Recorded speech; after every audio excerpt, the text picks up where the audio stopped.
The downside to a Dwayne Johnson movie is that it always feels like I'm just watching Dwayne Johnson. So essentially, like every film I watch, I'm watching the same guy. The only thing is he's pretending to be somebody else. I don't know if that makes any sense. Whatever character he happens to play like fails to captivate me every single time. On the upside though, Dwayne Johnson films are usually very fun and entertaining, and Jungle Cruise did not disappoint. The plot itself was a little bit abstract, but it was still very fun to watch. The plot of the movie is essentially that there is a mystical tree in the Amazon rainforest that has magical properties, and there's a botanist in England who wants to retrieve the petals or retrieve the flowers in order to study its properties. And she heads down to the Amazon rainforest and recruits a captain in order to guide her to that tree. The movie had pretty interesting characters, but the villains weren't really that enthralling to me.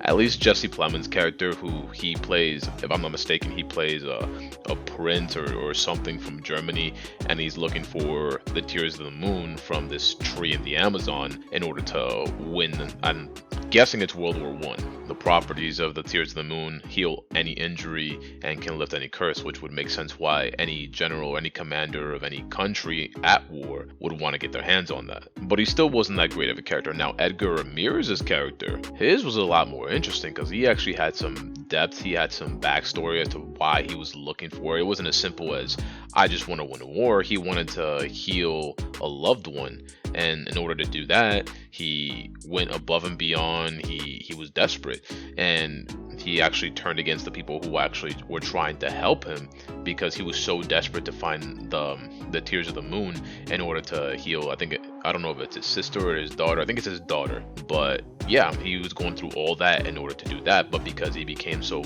malicious, he became so violent, he was cursed. He was basically a villain due to necessity, or a necessity on his part. Whereas Jesse Plemons' character, Joaquin, I think is how you say his name, he's just a villain. He's a very boring villain, and he's really not that funny either.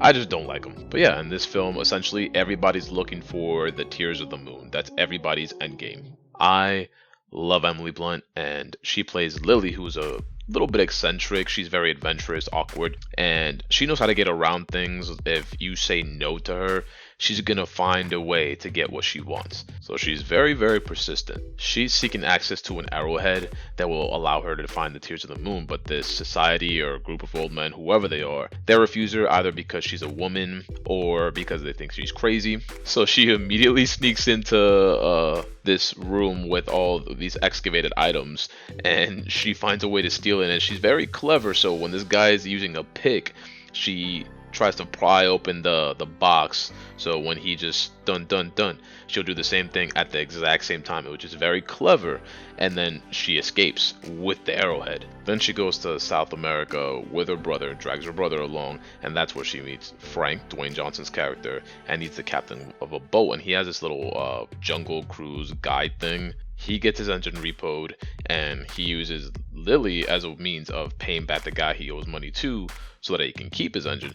However, he steals back his engine anyway, so him and Lily are a lot alike. Frank was also looking for the tears of the moon because he's immortal. He was part of the Spaniard expedition, and he was cursed, so he can't die. In fact, he can't even leave the river. If he goes too far from the river, the jungle will essentially pull him back, and if there's no way to get back to the river, they'll just turn to stone, which was exactly what happened to Edgar Ramirez and the other conquistadors. He wants to live the curse so that he can die, not live his life, not just simply become mortal again and go out and just live his life somewhere. He just wants to die because he's been alive for 400 years. He's seen his loved ones die. He's already built a town. He's built a boat. He's seen things change. He's seen technology change. He's seen a lot of things that are new to a lot of other people. Like he explained to Lily, what's new to her, he's already witnessed. So he's ready. He just wants to die. There's actually clues to him being immortal throughout the movie, which you may not catch. Like in the beginning, like at least the beginning for Frank, you see him in a boat doing a guide thing in the Amazon on the river, and he looks so uninterested. Like he doesn't look like he wants to be there. He's done it so many times, and it's just become so monotonous that he just wants to be anywhere else but there. But then he's also desperate to hold on to his engine when it's repossessed, so he goes and steals it back. Now, why would a guy who doesn't want to be on the river, who doesn't want to be on his boat, be so desperate to repossess his own engine. He also had the same map that Lily had, and when he's explaining to her what like he did with the Tears of the Moon, how he came looking for it and couldn't find it, and he spent ever since then wanting to be any place but there. So there's like clues pointing that he's immortal, but like nothing definitive. Like you don't really get that for sure until you see him get stabbed, and then he's completely fine. That, and there's no way that like the main character of the movie is gonna die at that point in the film, even though he wants to die. The one not looking for the Tears of the Moon is actually McGregor, Lily's brother. See, I thought he was just gonna be comedic relief. That was his entire purpose for being in this film. I mean, it essentially still was, but the reason he went with Lily, even though he has nothing to benefit from any of this, is because he's gay. His family disowned him or got close to disowning him. Everybody basically turned their backs on him except for Lily. When everyone else didn't want to support him, she stood by him. So he's not simply comedic relief. He has an actual purpose to why he actually is there. He has a purpose to why he's supporting his sister. He's not just simply there to be funny. He's not there just to be there. He has depth. He has background, and I love that.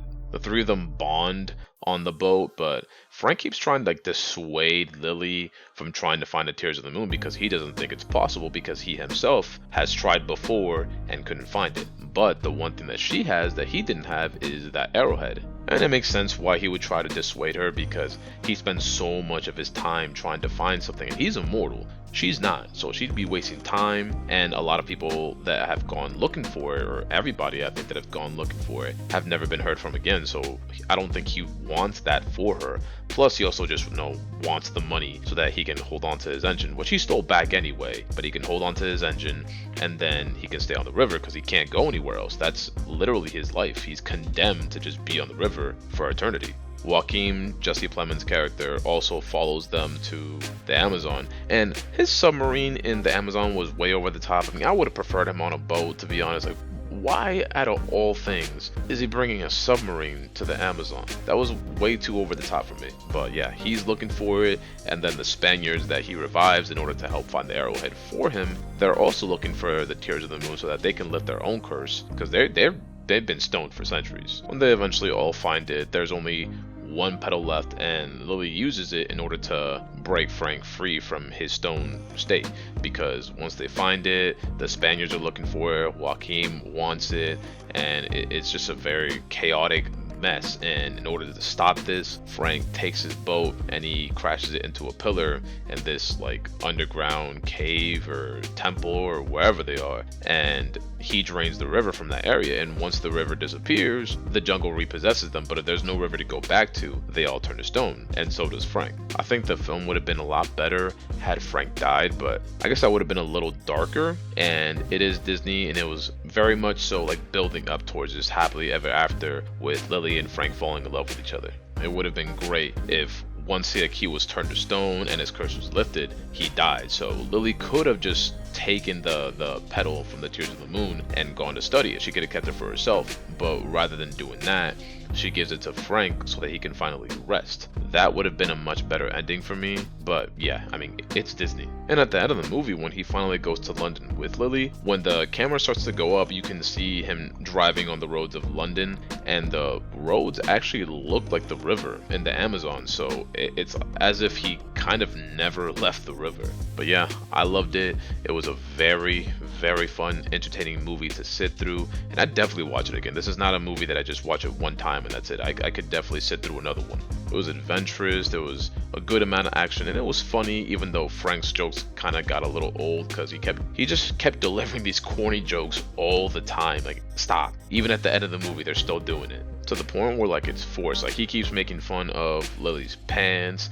or he keeps trying to make these puns. But yeah, it's not gonna win an Oscar. It's not the movie of the year, but I mean, with a Dwayne Johnson film, what can you expect? You're never gonna get that, but what you will get is a very fun movie, and that's exactly what this is. It does not disappoint. But yeah, let me know what you think in the comment section. Please like and subscribe if you have not already, and I will catch you in the next video next Friday.